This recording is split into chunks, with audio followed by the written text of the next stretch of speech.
Hey everyone, thanks again for stopping by and checking out my channel and watching the videos that I post here. So I just got done finishing up that 2022 Maverick X3. Should have that video all posted up and ready to go. So, brand new 2023 CanAm Defender HD10 Limited in the mossy oak color. Super big fan of these machines. I recently sold my Razor and I'm definitely contemplating getting one of these machines. Just trying to figure out which direction I want to go, if we're going to go with a 2-seater or a 4-seater. My kids are getting older now, so they don't go out riding with us as much, and that's why we sold our 4-seat Razor. And so leaning towards the 2-seater, but definitely like the extra space that the 4-door option allows. I just like the idea of being able to, you know, have my gear bag or my cooler or something inside here, and then just being able to reach over and grab it and not have to stop and get it out of the back bed. But, you know, it's a convenience thing. But anyway, so gonna get started on this thing. Have a few items here. Not a really big build this time around, but we're gonna put some of the diffused cube lights in the back. Those will be activated by a rocker switch. Got a set of the seismic side mirrors. We're going to put in the SSV Works rocker switch audio system, just like I did on that 2021 model. We have some sound deadening material again, same as the 21 model. I'm going to sound deaden that back firewall and the roof as well. The 6.5-inch kicker speakers. Got the BeamTech LED headlights. That's an upgrade that pretty much everybody's doing right out of the gate. Have the lunch cooler just like on the 2021 model. And then I'm going to add 2 more of those storage containers on the inside of the machine like I did in that 21 model as well. So before I get into it, let's look at a couple of things that changed, right? Everybody's talking about the new 2023s and things that CanAm did that, you know, everybody was doing some of these modifications already. The first thing is the forward A-arms and the 30-inch tires. So the previous models did not have the forward A-arms and they came with 27-inch tires. So that's a huge upgrade.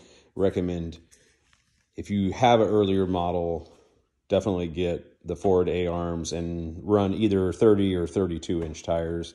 You can see the gap here. So this one could even run 32s for sure, no problem. The next big thing that everybody's talked about is the doors. A couple of things. Number one, they got rid of the big black panel that ran all the way up the door. Now you have a 2-tone color. This matches your hood and the bump or the dump bed in the back. And of course, the big thing is the new latch assemblies. A lot of people don't like it because the old ones you could actually lock with the key, and these ones you cannot do that. So I do like these new ones. I also feel the new doors. I don't know if they're lighter. They just seem to open and close better as well. And you know, the doors are completely different. If you look at the 21 models, and I think even the early 22s, you're going to see that this is going to be, there's not going to be any glass here, right? And then the shape of this back door and the glass is all different as well. That's all changed. The hinges and everything changed.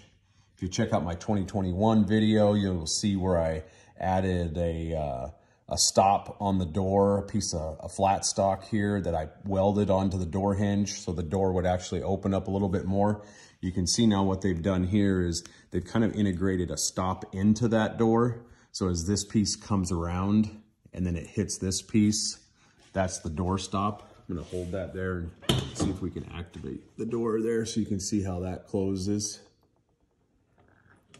So when you get to there, so this one would be easier to modify if we wanted to open the door a little bit more. I'd probably just take a cutoff wheel and take you know, 1/8 of an inch or so off that maybe at a time, and that would allow the door to open up more of a 90 degree or closer to 90 degrees with the machine. Same thing in the back here. probably see that a little bit better in that one. So that's all changed. I think the rear window and everything might be close to the same. Obviously the dump bed and everything is the same.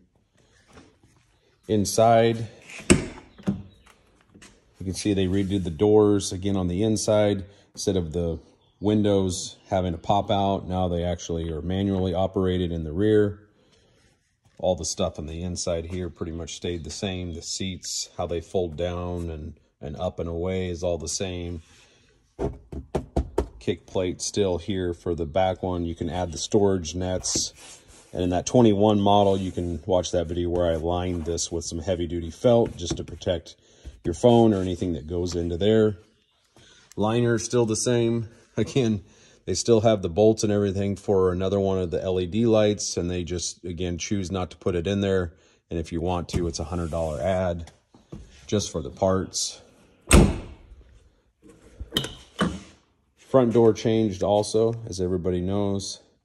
You got your storage pocket down here. It's actually pretty deep. It goes back this way a little bit. You can see in there. And then you've got your little grab handle and everything here for the door.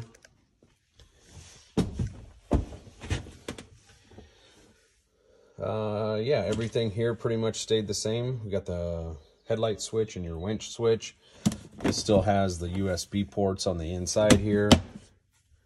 I already started pulling this apart a little bit and forgot to make a video. So all that's the same. There's your other storage area that you can get the cargo net for. And then again, I kind of lined that with some heavy duty felt. So you got the one storage box that comes with it. Up here, what changed is they actually did the cutouts for switches up here. Whereas, like I say, in the 2021, early 2022 models, this was just blank across here, and you had to cut out that for switches. So these should be, you should be able to pull this panel off and pop these out from the back side. Still have the windshield wiper and washer. That's all the same. So, all right, let's get started on this thing.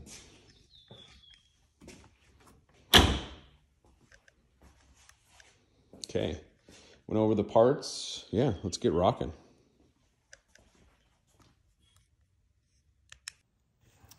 So I thought I would pause for a minute and talk about the foam on the inside of the Savage UTV case. Definitely check out their video on their website. It talks about the foam here, the different layers that are in the foam, and how when you cut it, you can use your finger to start prying this apart and working that all the way from, you know, whatever shape that you cut.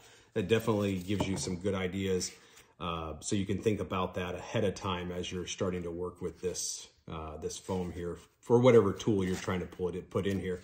So I have the belt tool here for the CanAm. You know, this screws into the secondary clutch, and then you take your bolt and thread it into here, and that opens the shift so you can take the belt off. I've seen other people where they have, you know, needle nose pliers and other tools in here as well. Whatever you need, you can actually cut the foam out in whatever shape. So in this particular case, all I'm doing is cutting it out for these this particular tool. So what I did here, you can see the diameter of this here is smaller than the rest of it.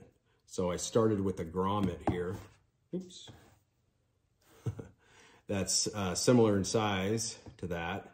I just put that down on the foam like that, traced it, and then cut all the way through all the layers of the foam. And the reason for that is because this is about the same thickness.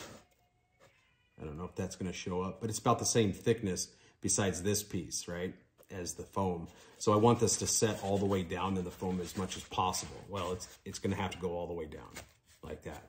And that'll be flush with the inside of the case. From there, I set this back down and traced the outside of the tool, and then took my utility knife and then just cut around there on the inside of the line.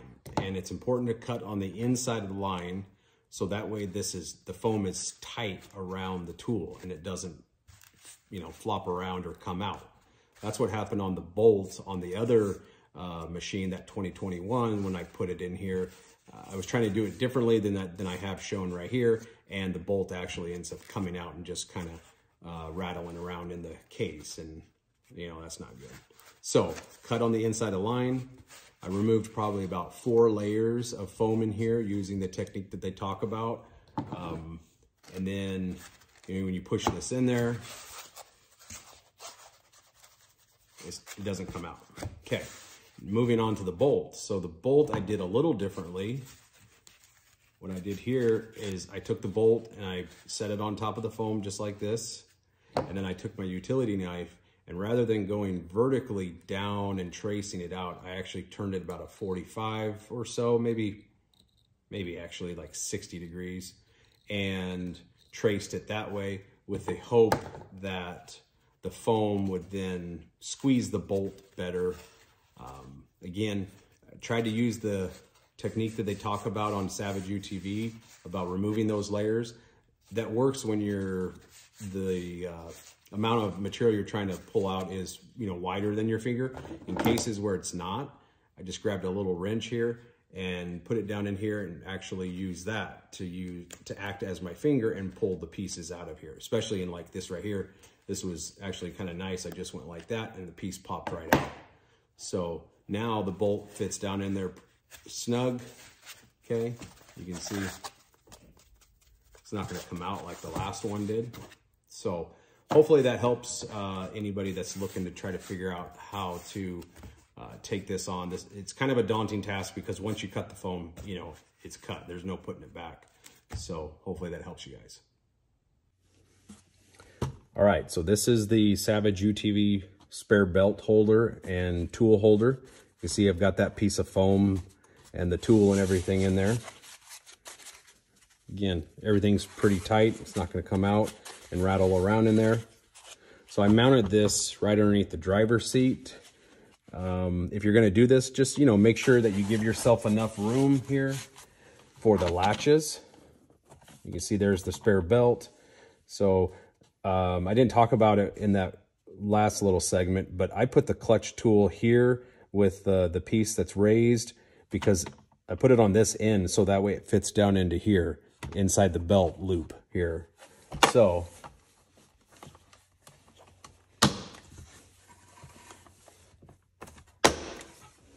just like that. So that mounts up and out of the way. And, you know, if you never need to get to it, again, just make sure you mount it low enough to where you can get in here and release they're pretty tight. Release those latches there. But that's it. All right, so some progress on the 23 Defender. First thing I did here is I've got the headliner all removed out. So just like the previous models, if you look at the bus bar that's up here, you're going to have a ground. This is, let's start here. This is the ignition power. That's actually this wire right here. And then this wire here, which is actually normally connected here, it must go into this wire bundle here, and then it comes back to the middle stud, and that provides ignition power too. So just like on the 21 when I was talking about the 3 studs here, so you have ground, ignition, and ignition. There is no 24-hour power here. So if you're trying to wire up, like I'm going to, a stereo that's going to be back hidden behind this panel, and you want the stereo to be on or able to be on 24 power, you're going to have to run a new wire, just like I did before, all the way back down and around that pillar and over to the battery. And then again, like I said before, I just moved all these wires like this. I have the battery disconnected, so I'm comfortable doing this. I'm going to move those over to that right there, so that center stud is ignition power, and then I'll make this actually 24-hour power once I run my new wire up and down and around to that. So again, that doesn't seem to have changed since the 2021 model there. So SSV works stereo is going to go up into here, and then I'm going to power it again, so that way it can be turned on and you don't have to have the machine running, or at least the ignition on, in order to power that. Back here in the back, I'm starting the process of doing the sound deadening. So I've got all the seats taken out here. On the top section, you just pull out, it removes it from these grommets here, and then just slide the seat, the back of the seat up, and it'll come hooked from there. Here you just need to undo. These are 13mm nuts and bolts. Just undo all those, get the bottom sections out, and then I already removed the Torx. That's right here, and then those plastic body pins that go into here. So this panel will come out. Actually, it's 2 separate pieces. Actually 3, I think. No, it's just 2. Those will come out. In order for that to happen, you need to take the rear window out. So these mechanisms here, they just slide like that. Once you slide them all the way off, all 3 on the top, then you can just pull up on the rear window. It's just setting on these pieces here, this one and that one over there. I'm just not going to do that right now. I need another set of hands, so I'm going to leave that all in place right there. Just want to start getting this getting this going a little bit. I'm trying to get it done here in a week or so. So that's the first step on the sound deadening. Nothing changed back here. You know, you still have your coolant bottle and your washer fluid bottle. So that's about it right now. I'll be like those panels up there, just setting up there. Here's a bunch of the seat pieces. This is what I was talking about earlier. This is the panel up top where you're going to put your stereo. See these new pieces, these new plugs right here. You can just pop those out. You're going to end up drilling the 6.5-inch hole. Well, I think it's more closer to 6 1/8 for the 6.5-inch speaker. So those will go there. All right. And I started actually just kind of seeing where I want to put the horn. So if you're familiar with these models, the HVAC models have these little short jumper wires. So this wire here, there's 4 of them, white with red, white with green, white with black, and I believe a solid white there. They're short wires that just go down underneath the dash. So that way you can't run any wires through here. With the HVAC system, it's really tight in there. So they already provide these little short jumper wires so you can provide power out here to like a horn. I'm going to use the same, I'll use another jumper wire to actually power the cube lights that are up here once I get those. So just stepped on my dog's foot. All right, keep going. Just taking a minute here to show you the back of the Defender here. What I've got is I've got all the seats out of it. And then I took the rear windshield out here. You just slide those locking tabs off. And then I have somebody else to help me. I'm on the outside of the glass. They're on the inside. They release the locking tabs. And then you'd fold the glass out. And it's kind of holding on here like this with these little tabs like that. So you just pull up on that. And then after that, you can pull out the liner that's back there. There's 2 pieces. This is the bottom piece here. Kind of sits down in there like that. Okay, you can just pull that right out. It does come out and around the seatbelt anchor here. So when you first look at it, you're going to kind of want to think that you need to take the seatbelt off, and you don't. You can manipulate that liner a little bit and it'll pull right out of there. So this is the piece that I'm going to prep and get ready for the sound deadening material. So I'm going to start up here, work down into these pockets here, work my way down over to this crossbar, start new pieces, get down into here, get all the way across. I will end up probably pulling that seatbelt anchor piece, this part of it out, so just that that way I can get down into here like that. Otherwise, the rest of it can be done kind of leaving everything else in place. Might need to loosen that up and just slide these forward a little bit so I can get in there. So once you put that sound deadening mat here, this is again the brand that I've got, comes in a sheet.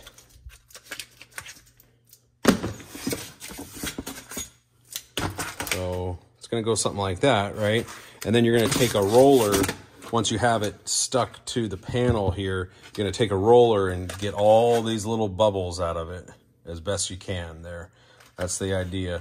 So you can use like a, a floor, linoleum floor type roller or something like that. Anything that, you can use to roll the material out and try to get as much of those bubbles out as possible. So that's what I'm going to do next. So, you know how it is when you have the right tool, but for some reason that tool has grown legs and you can't find it? Well, that's pretty much what happened to me. I know I have a heavy-duty roller. I just can't find it right now. So, went over into the kitchen and grabbed the wife's Pampered Chef dough roller. I'm going to have to be buying her a new one for that, so... Anyway, don't recommend doing that unless your wife's cool. So this is what, so this is a full sheet right here. And that's about a half a sheet or so right there. That's what I've got left of that. So that piece right there went right here. And then a whole sheet right there went directly right here. So like I said, roll it out to where it's, as smooth as possible. I'm going to have to go over this, obviously, again with the other roller once I find it, or I'm going to have to go buy another one. But at least for now, I've got it down there. That's what you're looking for. If you look at see how this is all raised, right? And then when you look at this here, it's much smoother. So that's the idea, trying to get those air pockets out of there, right? So, and then when you get to these, I usually just go over the top of them and then cut a couple of lines in there, fold the pieces in, and then take some of the spare pieces that I've got left over from there, and then just start pushing, try to get one piece in there. This ended up being two pieces, one here and one there for scraps that I have, and then just overlap it some. And again, roll it out as best you can. Here I did the same thing. I cut in this particular spot, cut a Y up here, fold those three pieces in, and then I just cut a piece to fit inside there and sealed those up. Did the same thing right there. So that's kind of the idea. And I'll just keep going the other way. Insulation on the back wall here is pretty well done. Just gonna run over a little bit more with the roller. But here's what I was talking about before. I couldn't find the one I actually had. Just got tired of looking for it. So I ran to Home Depot and got this. You'll find this in the linoleum flooring section. They're about 30, 40 bucks. So that's what you want to work all those bubbles out. Just keep working it. So yeah, that's how it goes. So on to the roof next. All right, insulation on the roof is complete. See the back pieces there. I tried to use whole sheets as much as I could. So there is pretty much almost a whole sheet here and then another half kind of sheet there. That's a whole sheet in the back. Same thing with here. Again, two pieces I think over in there. These are whole sheet pieces on both sides right here. And then this is actually some leftover, 3/4 of a sheet and then part of a new sheet right there. So just when I get to these pieces that are protruding out through the roof, you just lay the sheet over. I take my utility knife, put a crosshairs on it, and then just push down on it, and it'll actually go kind of, self-sealing type stuff. It goes all the way around it and fits nicely.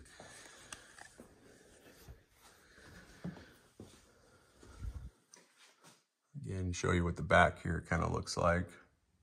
Roll that out with that roller as best you can. The roof isn't as solid as the back is here, so it doesn't really give you a hard surface to really push up against, but it does roll out a majority of the bubbles. All right, so on to the next thing. I'm going to be putting on the backup lights, and also the front pod lights.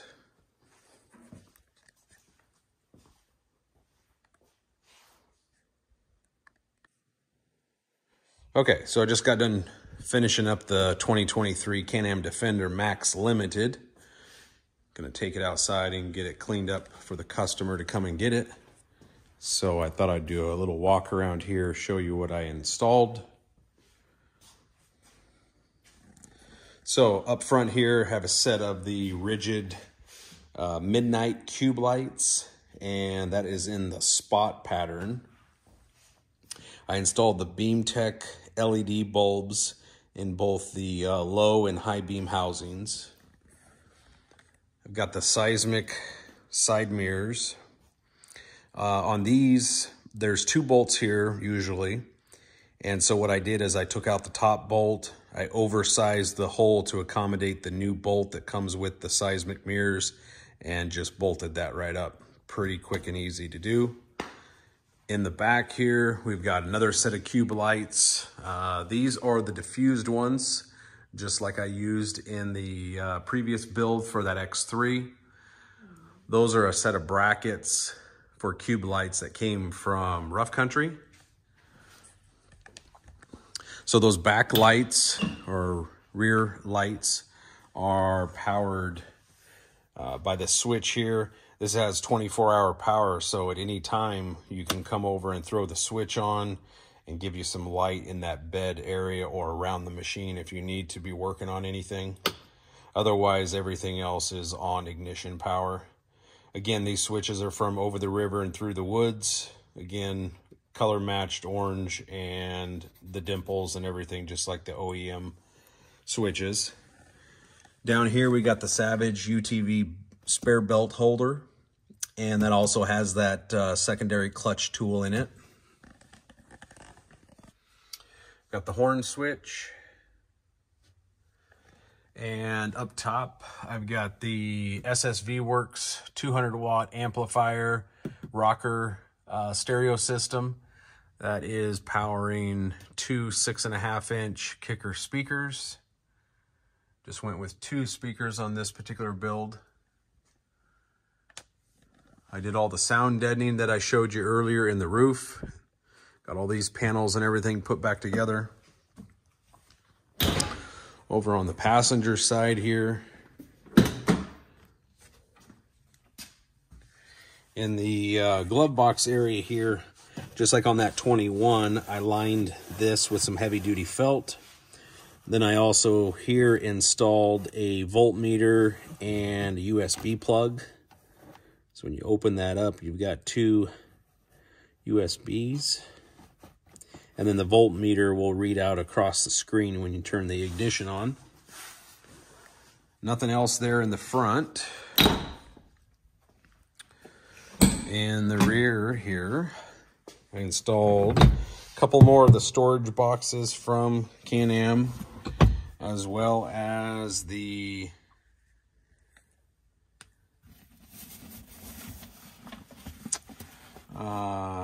soft lunch cooler. This holds 12 cans, and I guess if you don't want the lunch cooler, you could always use this as an additional storage if you wanted to. But this is just a soft cooler, fits right down in there. One thing I will say, when you are installing this, you got to make sure it's kind of centered around the seat brackets here. You want it to go kind of somewhere in there, all the way down, and then that seat closes just fine, just like that. Also did all the sound deadening here in the back. I kind of showed you that. One thing I may not have shown you is I did actually use the sound deadening for the battery compartment as well. I started putting everything back together and realized that I missed that in the original video, so I did add that as well. All right, so that's about it that I did on this machine. Pretty quick in and out build here.